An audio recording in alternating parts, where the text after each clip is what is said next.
नागपुर के लकड़गंज इलाके में ब्लैकमेलिंग का गंभीर मामला सामने आया है। निजी फोटो वायरल करने की धमकी देकर एक महिला से 6,52,000 रुपए की ऑनलाइन वसूली की गई। पीड़िता की शिकायत पर पुलिस ने आरोपी जगबंधु गणेश जेना के खिलाफ मामला दर्ज कर लिया है। फिलहाल आरोपी की गिरफ्तारी और डिजिटल सबूतों की जांच जारी है। काल एक मुलगी पोलीस स्टेशनला आली होती। तिचं म्हणणं होतं की तिचं साधारण 6-7 वर्षापूर्वी इंस्टाग्रामवर एका मुलाशी ओळख झाली होती। त्या ओळखीचे रूपांतर त्यांचे प्रेमात झाले होते आणि 6-7 वर्षापासून त्यांचे प्रेम संबंध होते।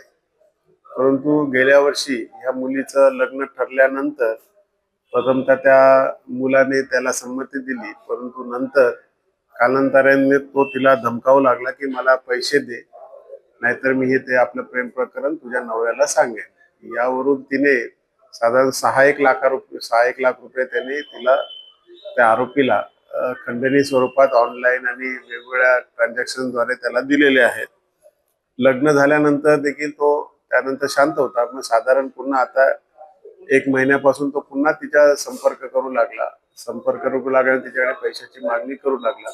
सदरची बाब तिच्या नवऱ्याला समजल्यानंतर त्याने सांगितलं की तू हे सगळं मॅटर सॉर्ट आउट करून घे। त्यानंतर ती इथे आपल्या पुन्हा लकडगंज जिथे आपल्या आईवडिलांकडे आली असता, इथे असताना तो पुन्हा तिला फोन करून धमकावू लागला आणि पैशाची मागणी करू लागला। काल ते इथे पोलीस स्टेशनला आली, त्याच्यावरून आपण त्याचा गुन्हा दाखल करण्यात आलेला आहे।